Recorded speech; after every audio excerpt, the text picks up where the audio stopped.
오늘 나눌 말씀은 신명기 19장 하나님께로 가는 길이라는 말씀입니다. 오늘 읽을 본문은 신명기 19장 1절로 7절입니다. 저와 여러분들이 한 절씩 교독하도록 하겠습니다. 내 하나님 여호와께서 이 여러 민족을 멸절하시고 내 하나님 여호와께서 그 땅을 내게 주심으로 내가 그것을 받고 그들의 성읍과 가옥에 거주할 때 내게 기업으로 주신 땅 가운데서 새 성읍을 너를 위하여 구별하고 내 하나님 여호와께서 내게 기업으로 주시는 땅 전체를 새 구역으로 나누어 길을 닦고 모든 살인자를 그 성읍으로 도피하게 하라.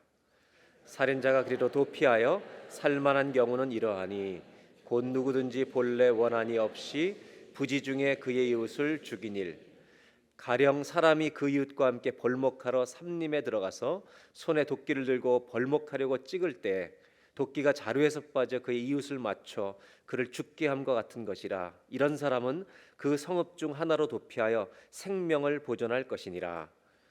그 사람이 그에게 본래 원한이 없으니 죽이기에 합당하지 아니하나 두렵건대 그 피를 보복하는 자의 마음이 복수심에 불타서 살인자를 뒤쫓는데 그 가는 길이 멀면 그를 따라잡아 죽일까 하노라. 7절 다 함께 봉독합니다. 그러므로 내가 너에게 명령하기를 새 성읍을 너를 위하여 구별하라 하노라. 아멘. 성경 66권을 작곡가에 비유한 사람이 있습니다. 잭 마일스라고 하는 사람은 신명기를 작곡가에 비유한다면 신명기는 바하와 같다 이렇게 있습니다. 왜냐하면 절대적이고 웅장한 그러면서도 분명한 신념을 가진 작곡가였던 바와 같이 이 모세에게는 이 신명기를 썼던 모세에게는 하나님에 대한 그 아주 깊은 신뢰와 믿음이 담겨 있기 때문이라고 말합니다. 사실 이 신명기라는 책은 성경을 읽을 때 쉽게 읽기 어려운 책입니다. 많은 사람한테 물어보면 여러분 성경 중에 제일 읽기 어려운 책이 어디입니까? 그러면 제일 먼저 1번이 레위기입니다. 신명기 만만치 않습니다. 사사기 이것도 만만하지 않습니다. 그런데 우리가 어렵지만 성령이 열어주시면 능력이 될 줄로 믿습니다. 언제나 말씀은 살아있고 성령님은 살아계십니다. 그분에게 의지할 때 시편 119편에 있는 것처럼 하나님 내 눈을 열어 주의 기이한 법을 보게 해주십시오. 이것을 기도할 때마다 하나님이 열어주시면 말씀은 우리에게 뜨거움을 주는 능력이 될 줄로 믿습니다. 모세는 특별한 경험을 가진 사람입니다. 처음부터 여러분 애굽의 바로 왕의 딸 공주에게 입양이 됩니다. 어머니의 모유를 먹으면서 자랍니다. 모세가 평생토록 가슴에 새겼던 문장 하나가 있습니다. 어머니로부터 귀가 따갑게 어렸을 때 들었던 것입니다. 하나님이 하신 일이다. 하나님이 너를 살리셨다. 하나님이 너를 살리셨다. 그 이름이 모세입니다. 이것이 모세 가슴 속에 새겨져 있습니다. 그리고 이 모세라는 사람은 다른 사람이 경험할 수 없는 어떤 특별한 경험을 했냐면 정체성의 위기를 심하게 겪었습니다. 바로 왕의 공주의 아들이라고 하는 로얄 패밀리로 그는 살아갈 때 이스라엘 사람들은 동족은 노예였습니다. 그때 히브리 사람들을 이 애굽 사람들이 경멸하고 조롱하는 단어로 부르는 이름이 핫비르라고 하는 단어였습니다. 저 핫비르들이라고 소리치면서 자기 동족들을 욕할 때 모세는 애굽의 공주의 아들이었지만 입술을 깨물면서 참아야 됐습니다. 저것들이 우리 동족을 비방하네. 반대로 동족을 만나면 동족들은 모세의 거만함을 보면서 또 욕합니다. 자기 동족인 걸 아는지 모르는지 모르지만 그때 그 소리를 들으면 모세는 또 한 번 입술을 깨물면서 40년을 견뎌했습니다. 그래서 모세는 애굽 그 왕족의 웅장함과 지도력을 배웠는가 하면 자기 백성들의 신음소리에 예민한 사람이 되었습니다. 그래서 어쩌면 모세는 하나님의 말씀을 들을 때 다른 사람보다 훨씬 더 예민했던 사람이었는지 모릅니다. 그런 감각을 가지고 웅장한 40년의 출애굽 역사와 그 역사를 이끌어 오신 하나님이 지극히 작은 일마다도 배려해 주신 하나님의 응답을 하나도 빼놓지 않고 그는 모세오경에 적어두었던 것입니다. 오늘 이 성경에 나오는 오늘 본문은 19장은 도피성에 관한 이야기입니다. 그 당시 사회에서 흔히 일어날 수 있는 한 가지와 또 여러 일들을 소개하고 있는 내용입니다. 19장 5절을 보시면 이런 내용입니다. 어떤 사람이 벌목하러 나무를 하러 갔다가 자기의 일에 성실한 겁니다. 이 나무를 찍다가 도끼 머리가 자루에서 빠져서 튀어나가서 그 주변에 있는 사람이 머리를 맞아서 죽게 되었을 때 살인할 의도가 전혀 없었던 것입니다. 그때 어떻게 해야 되냐면 이 사람이 보수자들에 의해서 죽임을 당하지 않도록 후반부에 이렇게 말하고 있습니다.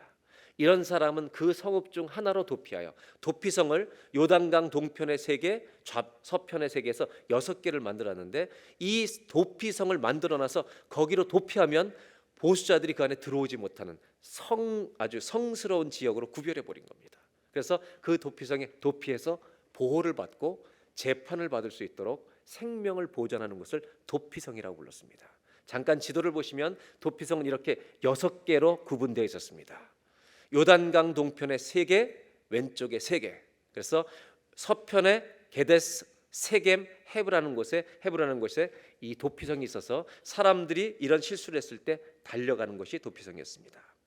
결국 이 도피성은 뭘 상징하느냐면 실수로 사람을 죽인 사람이 그 상대방의 가정에 복수의 죽임을 당하지 않도록 여기에 뛰어들어가면 사는 것입니다. 여러분, 도피성에 들어가면 사는 것입니다. 뭘 얘기하려는지 아시겠죠? 성경이. 도피성은 장차 오실 예수님의 예고편입니다. 그러니까 도피성이 상징하는 것은 바로 본 영화이신 예수님을 소개하려는데 목적이 있다는 것입니다. 그런데 여기 들어가면 그냥 사는 게 아닙니다. 도피성의 이야기는 민수기, 신명기, 여호수아에 나오는데 3,500년 전에 기록된 이 도피성이 우리와 무슨 관계가 있을까?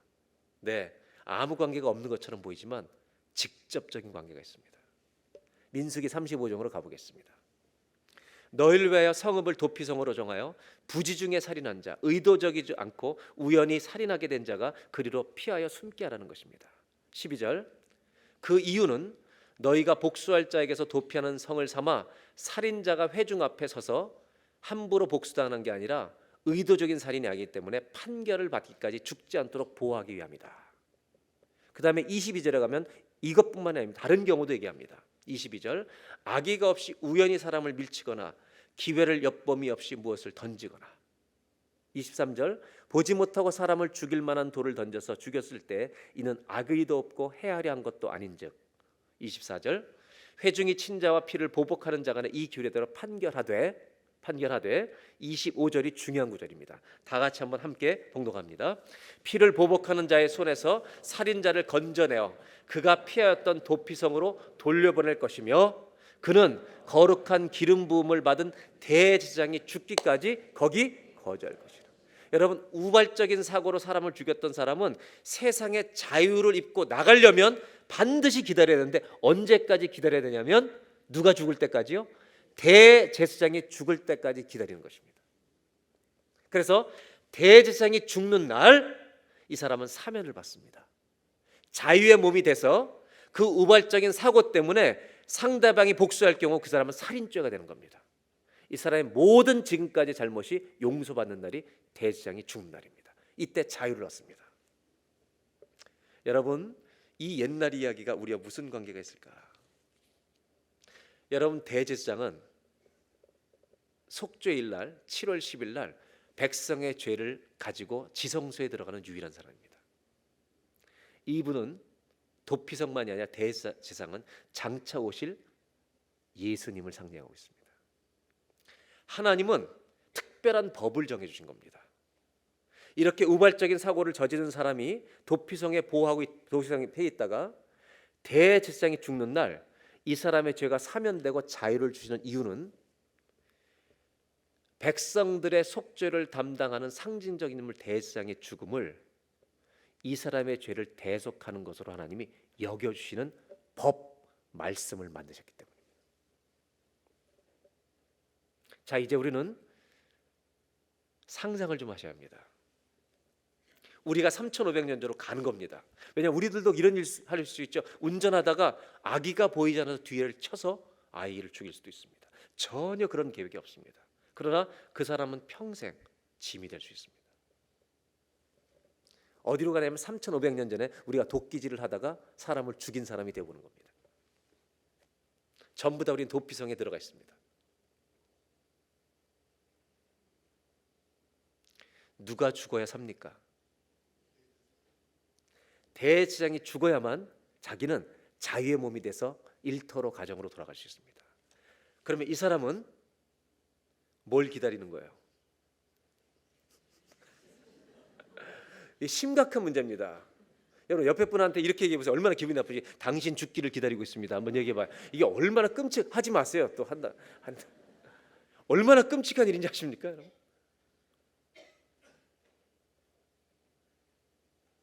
도피성이 우리에게 주는 특별한 메시지가 있습니다. 도피성만 주시는 메시지가 있어요. 우리를 벼랑 끝으로 데려가시는 겁니다. 너희가 선 자리가 여기라는 겁니다.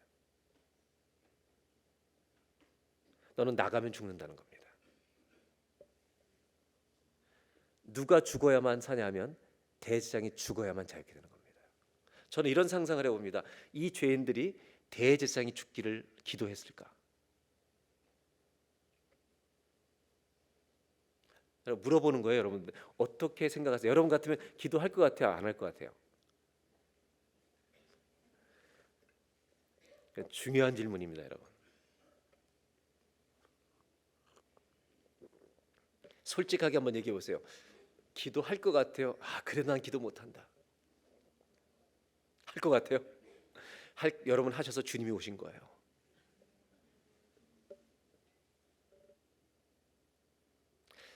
했든지 못했든지 이 사람은 자유케 되기 위해서 그 제사장이 늙어서든지 병들든지 죽기를 기다렸습니다. 죽는 날 자유를 얻는 겁니다.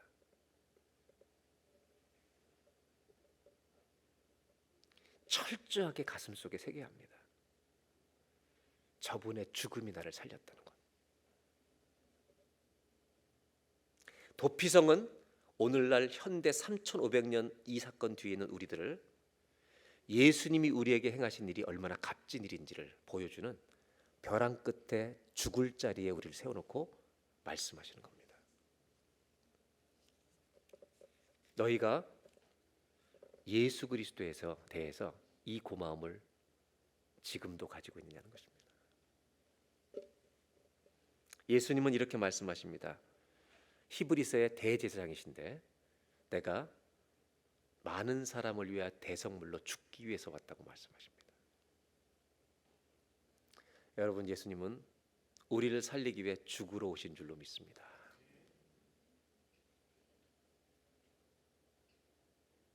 도피성에 갇혀서 나올 수 없을 때, 오늘 이 도피성은 우리에게 질문을 하나 합니다.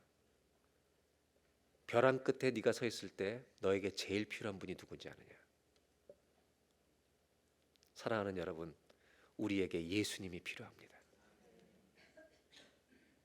예수님만이 나를 자유케 하실 수 있기 때문입니다. 이것을 성경은 구원이라고 부르는 것입니다. 사실 우리의 문제는 더 심각합니다. 우리는 우발적인 사고를 저지른 정도의 사람이 아닙니다. 맞죠? 우리는 고의로도 많은 죄를 짓습니다. 이것을 로마서 3장은 심각하게 다루고 있습니다. 그러나 도피성처럼 자극적으로 다루지 않고요, 굉장히 신사적으로 젠틀하게 표현합니다. 의인은 없나니 하나도 없으며. 우리가 모두 죄인이기 때문에 하나님의 영광에 이를 수가 없다고 말합니다. 결국 이 젠틀하게 신사적으로 표현한 이 말씀은 어디까지 가냐면 그래서 하나님의 심판을 피할 수가 없다는 결론에 도달합니다. 죄의 삭은 사망이다. 사람은 죽을 병에 걸려보면 살 길을 찾습니다. 귀에 들리는 나를 살리는 모든 것들을 찾아다닙니다. 그리고 어떤 약을 먹어서 내가 살아나면 기뻐합니다. 병을 이겨서 기뻐합니다. 그러나 그 사람은 죽습니다. 왜냐하면 잠시 더 사는 것뿐입니다. 죄의 삭은 사망입니다. 하나님이 사람에게 죽는 것을 정한 것은 하나님의 이치입니다. 하나님의 심판은 피할 수가 없습니다. 그런데 이것을 아는 사람들이, 우리가 살기 위해서 영원한 생명을 얻기 위해서 달려갈 수 있는 분은 도피성에서 나를 찾아오도록 내가 올 때까지 기다려주신, 그리고 나를 위해 기꺼이 죽어주신 대제사장 되신 예수님밖에 없는 줄로 믿습니다. 여러분, 예수님이 도피성이십니다. 예수님이 우리의 피난처십니다. 예수님이 우리의 성전이십니다. 예수님이 우리의 성막이 되셨습니다. 그래서 예수님이 십자가에 달려 돌아가 죽으시는 날에 휘장이 위에서부터 아래까지 찢어져서 당신이, 성막은 모형일 뿐이고 당신이 히브리서 말 그대로 하늘에서 내려온 실제 성막이라는 것을 보여주신 것입니다. 여러분, 성경은 이걸 말하는 겁니다. 예수님께 가면 죽을 자가 살아납니다. 죄인은 예수님을 필요로 합니다. 그분을 믿어야만 영생을 얻습니다. 오늘 도피성이 보여주는 것은 예수님이 도피성이라는 것입니다. 한번 따라 하실까요? 오늘 첫 번째, 오늘 딱 두 가지만 말씀 나누는데, 첫 번째 한번 따라 하시죠. 예수님이 생명입니다. 아멘입니까? 예수님이 생명입니다. 예수님이 저와 여러분의 영원한 생명이십니다. 이분 외에는 죄인을 살리실 분이 없습니다. 도피성은 이 얘기를 하고 있는 겁니다. 바로 십자가를 얘기하고 있는 겁니다. 골고다의 죽으심을 얘기하는 겁니다. 그리고 이 이야기는 지금까지 유효하게 이어지고 있는 것입니다. 저는 영어로 번역하면서 life란 단어를 쓰고 싶지 않았습니다. 예수님이 everything입니다. 저와 여러분에게 예수님이 전부가 되시길 바랍니다. 아멘. 예수님이 나의 모든 것입니다. 여자분들 생일이나 마더스데이나 이런 아름다운 날에 남편들이 You are my everything to me, 혹시 이렇게 말한다면 거짓말이라는 것을 알아주시기 바랍니다. 우리에게는 예수님만이 모든 것입니다. 아멘. 예수님만이 모든 것입니다. 예수님이 전부입니다. 저는 이런 질문을 여러분들에게 드리고 싶습니다. 오늘 우리 모두는 연령이 다릅니다. 여러분의 모든 것은 무엇입니까? 혹시 사업이 전부가 아닙니까? 자식이 전부가 아닙니까? 돈이 전부가 아닙니까? 정신 차려야 합니다. 내가 벼랑 끝에 서 있을 때 그분이 죽어주신 겁니다. 우리 모두에게 예수님이 전부여야 합니다. 전 이 예배가 그 주님께 감사하는 예배가 됐으면 좋겠습니다.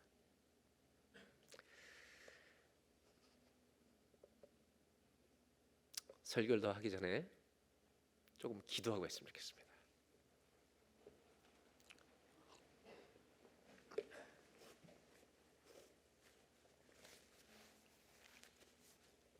하나님, 현대 교회 우리들이, 21세기의 교회 우리 그리스도인들이 감사가 없습니다. 감격도 떠나 있습니다. 돈이 감격되었습니다. 자녀 잘 되는 것이 기쁨 되었습니다. 그것이 기쁨이 아니라는 거 아닙니다. 우리가 잃어버린 것을 다시 찾아야 되겠습니다. 예수님이 나의 모든 것이 되십니다. 예수님이 나의 모든 것 되십니다. 예수님이 나의 전부이십니다. 찬양하라, 이 찬양을 아까 부르는데, 감사하라, 이 찬양을 부르는데 이게 진짠가?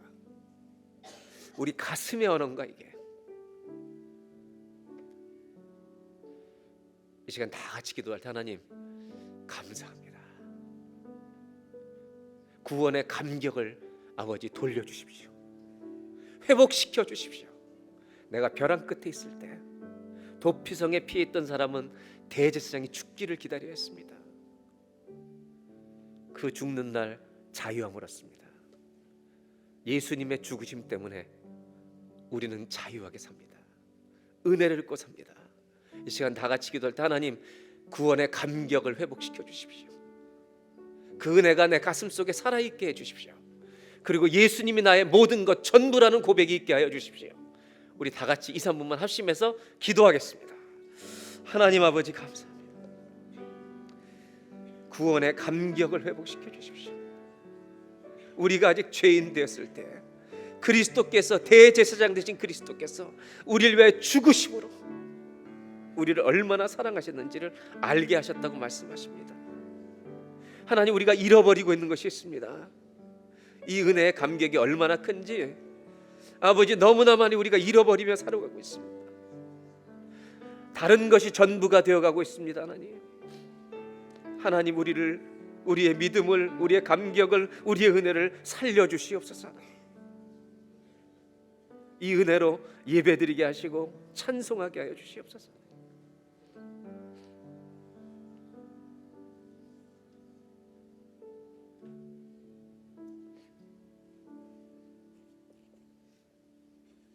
(3,500년) 전에 있었던 도피성 이야기는 우리와 무슨 상관이 있겠습니까? 가볍게 여기면 아무것도 아닙니다.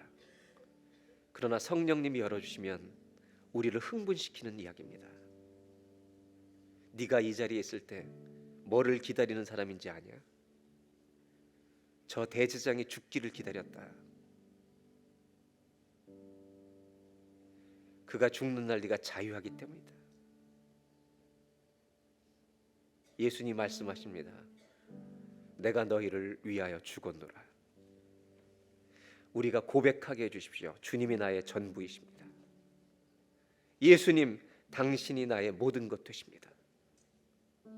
이 고백이 심장에 내 가슴에 진실한 고백 될 수 있도록 내 믿음을 살려주시고 은혜를 살려주시고 구원의 감격을 회복시켜 주옵소서. 예수님의 이름으로 기도합니다. 여기에서 도피성은 끝나지 않습니다.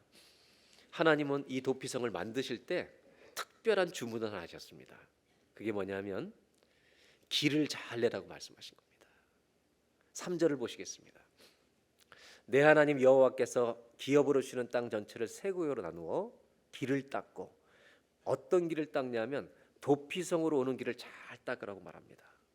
그래서 여러분 도피성으로 가는 길은 길이 잘 뚫려 있어야 합니다. 멀고 험하고 산꼭에 넣으면요 잡힙니다. 그래서 구전 랍비들의 말에 의해서 구전에 의해서 내려오는 전승에 의하면 도피성으로 가는 모든 길은요 최소한 14m 이상이 돼야 된다고 합니다. 생각해 보세요.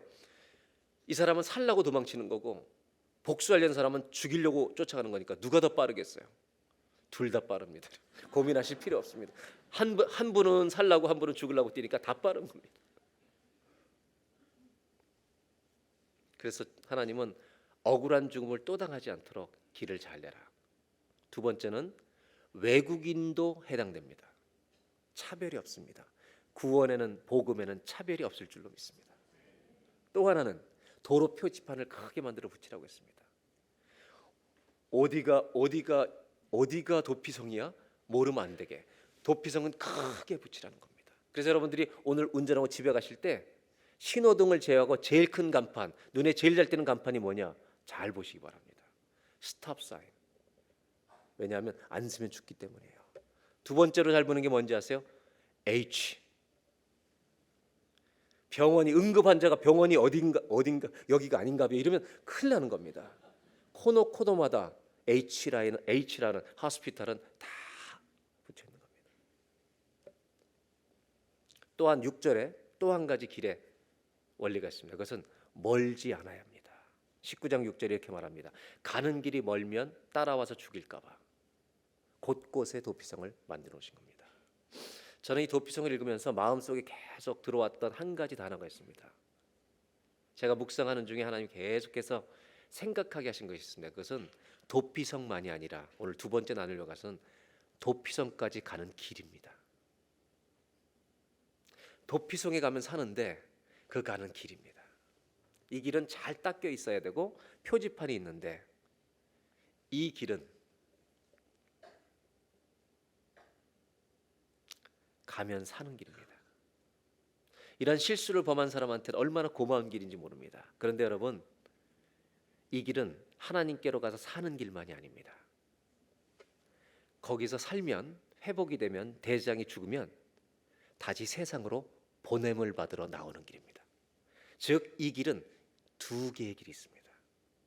하나는 들어가는 길은 구원의 길이고요, 나오는 길은 감사의 길입니다. 들어가는 길은 용서의 길이라면 용서받은 그 다음에 나오는 길은 이제 잘 살아봐라 라고 보내주시는 사명의 길이라는 것입니다. 우리 모두는 예수님을 모신 분인 줄로 믿습니다. 그렇다면 이제 우리가 남은 길은 무슨 길만 있냐면 잘 사는 그리스도인의 구원받은 자의 길이 있는 것입니다. 도피성은 구원만 얘기하는 게 아닙니다. 3,500년 전에 있었던 이 도피성은 우리랑 무관한 얘기가 아니라 예수를 만난 사람들이 어떻게 살아야 될지를 가르쳐주는 길이라는 것입니다. 함부로 살면 안 된다. 내가 너를 살려줬으니까 이제 또 실수를 계속 너무 많이 하지 말고 잘 살아봐. 근데 그냥 보내시는 게 아니라 여러분, 흔적을 가지고 보냈어요. 우리를 예수의 피로 덮은 사람으로 보내주신 겁니다. 은혜 아래 있느니라. 그래서 이제 주님 손 붙들고 이 사명의 길을 가는 겁니다. 그런데 문제는 뭐냐면 그런데도 불구하고 내 멋대로 살 때가 너무 많다는 것입니다. 저는 이 신명기 19장을 읽으면서 이렇게 일상생활 속에서 일어난 디테일한 이야기를 설명해 주시고 풀어주시는 주님의 말씀을 읽으면서 저는 현실주의자가 되어야 된다고 생각합니다. 예수 믿는 사람들은 이상주의자가 되면 안 됩니다. 이상적인 현실주의자가 돼야 합니다. 하나님은 천국만 보여주시는 게 아니라 천국을 살라고 말씀하시기 때문입니다. 어디에 적용을 하고 싶냐 하면 우리들의 인생에 구원받고 이런 실수와 실패라는 적이 또 없는가 돌아보라는 것입니다. 구원은 받았습니다 이미. 그런데도 또 넘어진다는 겁니다. 또 쓰러진다는 것입니다. 나는 잘하려고 하는데도 쓰러질 때가 있다는 겁니다. 여러분, 투자 잘못해서 망한 사람들이 있어요. 말 잘못해서 관계가 깨지는 사람들이 있습니다. 얼마나 많은 실수를 반복하는지 모릅니다. 지난주 한 주간만 돌아봐도 남자분들 아내한테 말실수한 적 없습니까? 여자분들은 없습니까? 우리는 실수와 실패를 통하지 않고는 인생을 지나갈 수가 없습니다. 근데 주님 말씀하시는 건 뭐냐? 이 도피성은 구원만 상징하는 것이 아니라 매일의 은혜가 필요하다는 것입니다. 여러분, 우리의 실수와 실패가 있을 때마다 어떻게 되냐? 주님께도 달려가야 할 줄로 믿습니다. 그것은 구원을 위해서 달려가는 게 아닙니다. 이미 받았기 때문에. 무엇을 위해서 달려가냐면 회복을 위해서 달려간다는 것입니다. 저는 성경을 보면서 사람들의 인생에마다 다 길이 있었다는 것을 보게 됩니다. 니고데모가 예수님의 밤에게 찾아가는 길이 있었습니다. 그것은 질문을 가지고 답을 얻어간 것입니다. 삭개오가 뽕나무에 올라간 길이 있습니다. 그것은 인생이 바뀌는 길이었습니다. 저와 여러분의 인생의 한 주간이, 여러분 이번 주 한 주간이 축복의 길로 가기를 주의 이름으로 기원합니다. 그러나 조심할 것은 주님의 손을 의지하고 나아가지 않으면 내가 축복받을 거라는 환상 속에 가다가 완전 실패와 절망 속에 빠질 수도 있다는 것입니다. 성경에 룻과 나오미라는 여자가 나옵니다. 나오미는 남편도 있었고 두 아들도 있었습니다. 모압 땅으로 양식을 찾으러 갈 때 그들이 선택한 길은 자기들 생각에 축복의 길이라고 생각하고 간 것입니다. 예수 믿는 사람들이 조심해야 될 것입니다. 사업을 하든지 투자를 하든지 어떤 일을 하든지, 지금 우리 신앙생활만 얘기하는 게 아닙니다. 일반적인 삶에 대한 얘기를 하고 있는 겁니다. 예수님은, 하나님은 지금 성경에 일상생활의 얘기를 하고 계시는 겁니다. 우리의 일터의 현장에서 일어나는 얘기를 하고 있는 것입니다. 그 현장에서 우리들이 함부로 상상하지 말라는 것입니다. 허황되게 생각하지 말라는 겁니다. 허황된 꿈을 꾸지 말라는 것입니다. 내가 허황된 꿈을 꾸고 갈 때 하나님이 마구 축복해 주실 것이라는 환상 속에 빠지지 말라는 것입니다. 하나님은 공의로우신 분입니다. 하나님은 긍휼을 베풀 자에게 베푸시고 축복을 베푸실 자에게 때가 찼을 때 베푸시는 것입니다. 나오미는 축복받으러 갔습니다. 그런데 완전히 망합니다. 실패와 절망입니다. 그때 룻은 끝까지 어머니 쫓아옵니다. 룻은 가겠다는 겁니다. 왜 그런지 아십니까, 여러분? 아무런 소망이 없는데 내가 왜 쫓아오냐? 어머니 하나님, 당신이 갖춘 하나님이 내 하나님입니다. 나는 구원받은 백성입니다. 하나님의 백성입니다. 이제 그분 손 붙들고 같이 갈 겁니다. 소망이 없어도 나는 믿음으로 볼 것입니다. 여러분, 사람들의 인생에 가장 위험할 때가 인생이 절망 속에 아무것도 안 보일 때입니다. 이 카리스마, 우리가 말하는 카리스마, 영어로는 카리즈마라고 하는 발음이라고 그러는데요. 이 카리스마라고 하는 잡지가 있어요. 신앙 잡지에 에릭이라고 하는 비행기 조종사 30년 이상을 군 비행기와 일반 비행기를 조종했던 30년 이상의 에릭이 글을 하나 씁니다. 뭐라고 썼냐면 이런 글을 썼어요. 조종사들이 철저하게 배우는 훈련이 하나 있는데 이게 영적으로 너무 중요한 연결이 있다는 겁니다. 조종사들이 비행기를 타기 전에 철저하게 귀가 닳도록 교육받는 게 뭔지 아십니까?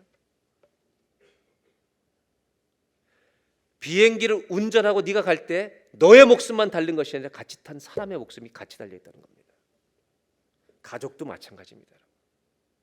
그때 비행기를 잡기 전에 철저하게 반복해서 훈련하는 게 뭐냐면 비행기를 탔을 때 절대로 네 감정을 믿지 말라는 것입니다. 어떤 상황 속에서 그렇게 되냐면 조종사들이 비행기를 타고 가다가 구름 속에 안개 속에 계속 지나갈 때입니다. 동과 서가 바뀌는 겁니다. 남북이 바뀌고 위아래가 바뀌는 겁니다. 거기다 한 바퀴 돌면 끝장나는 겁니다. 훈련이 안 돼 있으면. 저는 경비행기를 타고 제 아내와 구름을 통과한 적이 있습니다. 1분 이상을. 제 아내는 벌벌 떨고 있었습니다. 왜? 영화를 너무 많이 봐서 산에 부딪힐 것 같은 믿음이 생기기 시작한 겁니다.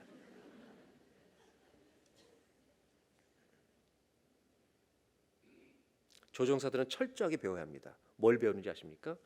안개, 구름 속에 들어가면 모든 기능이, 감정이 여러분의 몸을 속일 수 있다는 것입니다.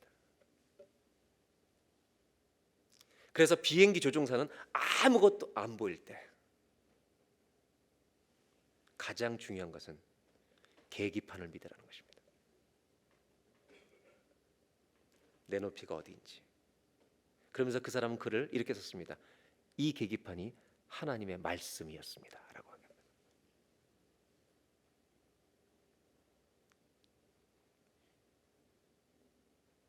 여러분, 인생이 실패했을 때 말씀이 얘기합니다.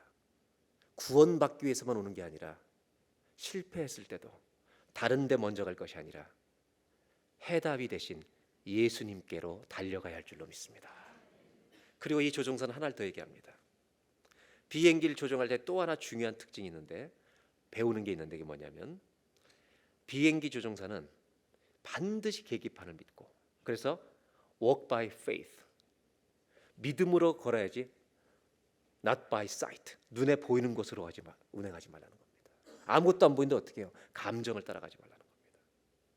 두 번째는 뭐냐면 좋은 비행기 조종사가 되려면 관제탑 컨트롤 타워에 귀를 기울여야 한다는 겁니다. 내가 착륙하기 전에 어떤 비행기가 몇 시에서 내려오고 있는지 내가 지금 몇 도 정도로 날아가고 있는데 어디에 누가 날아가고 있는지 이 얘기를 들어야 아무 사고 없이 안전하게 목적지에 도착할 수 있는데 이분이 뭐라고 썼는지 아세요? 컨트롤 타워 관제탑은 성령의 음성이라고 말한 겁니다. 제가 이걸 읽으면서 무릎을 쳤습니다. 내가 이 두 가지의 지시를 따르지 않으면 나만 죽으면 괜찮은데 내 비행기에 탄 사람을 다 죽인다는 것입니다. 사랑하는 여러분, 어머니 아버지들, 여러분 가정에 여러분은 파일럿입니다. 도피성은 감정이 아닙니다. 말씀입니다. 약속입니다. 우리가 사업에 실패하든 관계에 실패하든 재정에 실패하든 자녀에 실패하든 여러분 내 인생에 아무것도 안 보는 안개처럼 빠져 있을 때 우리가 달려갈 곳은 예수밖에 없습니다. 그러면 살 줄로 믿습니다. 우리는 또 실수하겠죠. 걱정하지 마십시오. 룻의 이야기로 돌아갑니다. 왜 오냐고 얘기하는데 어머니 하나님 내 하나님입니다. 그리고 끝까지 쫓아갑니다. 놀라운 것은요, 룻은 하나님의 손이 실패한 가정에도 여전히 붙들고 있다는 걸 믿었습니다.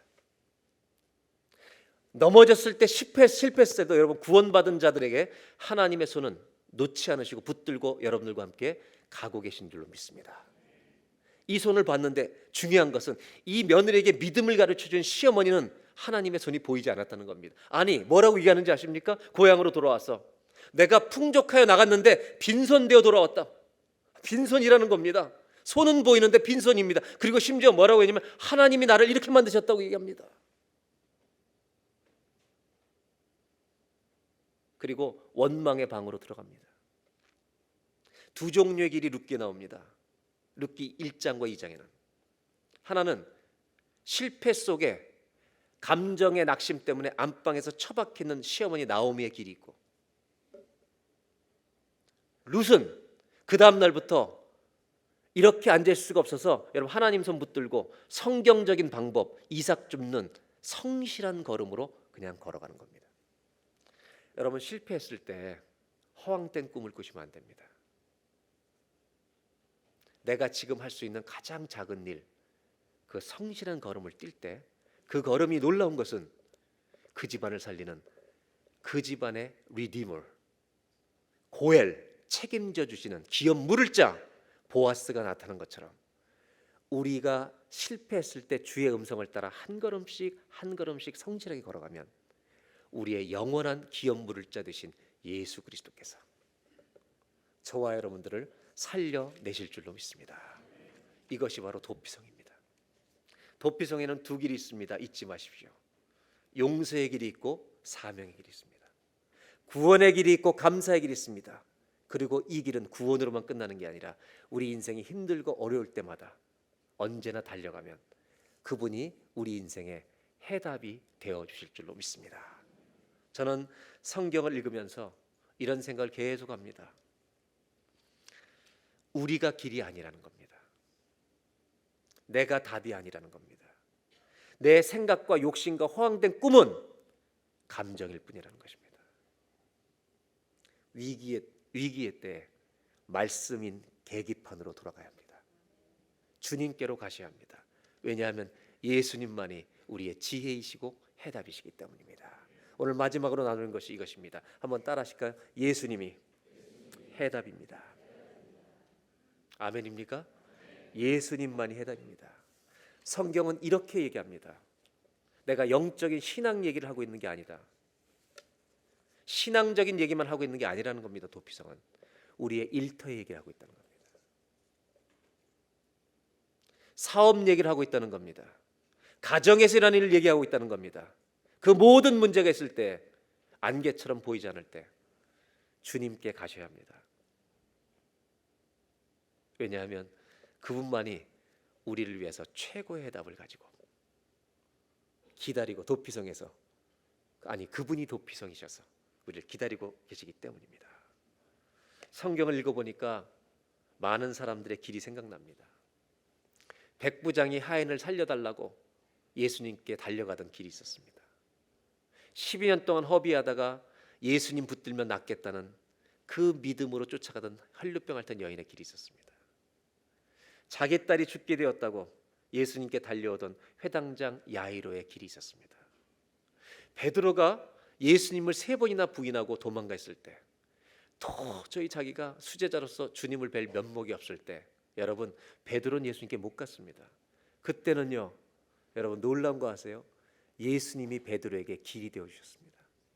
저는 이걸 읽으면서 이 생각이 들었어요. 도피성과 이걸 연결시키면서 도피성이 움직이기도 하네. 사랑하는 여러분, 우리의 예배는 둘 중에 하나여야 합니다.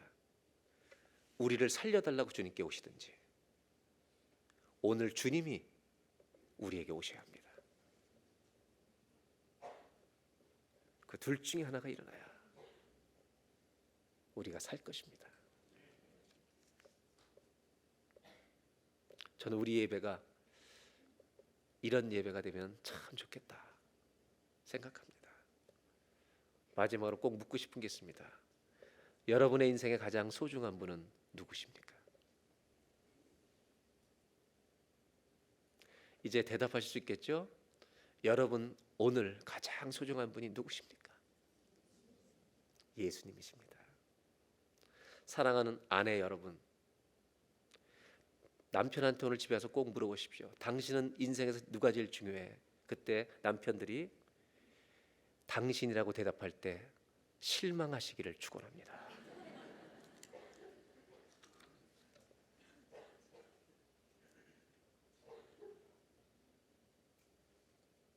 주님이어야 합니다. 기도하겠습니다.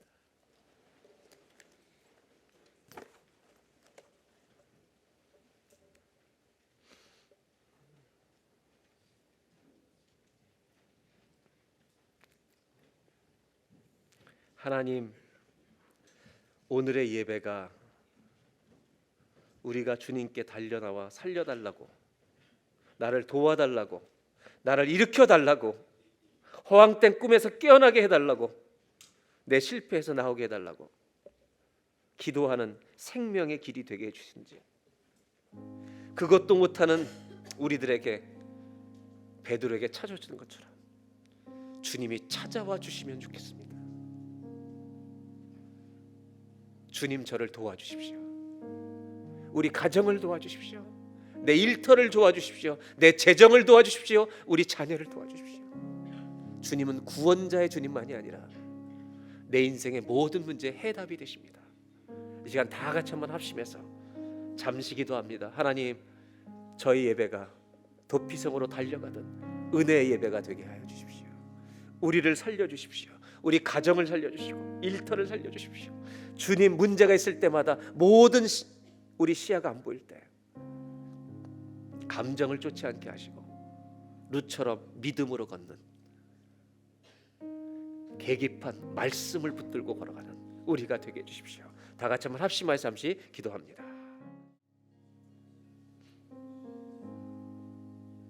하나님은 오늘 우리에게 질문하십니다. 너의 인생의 가장 소중한 사람이 누구냐? 하나님, 도와주십시오. 내 인생의 가장 소중한 분은 주님입니다. 이 대답을 진심으로 할 수 있도록 도와주십시오. 예수님의 이름으로 기도합니다.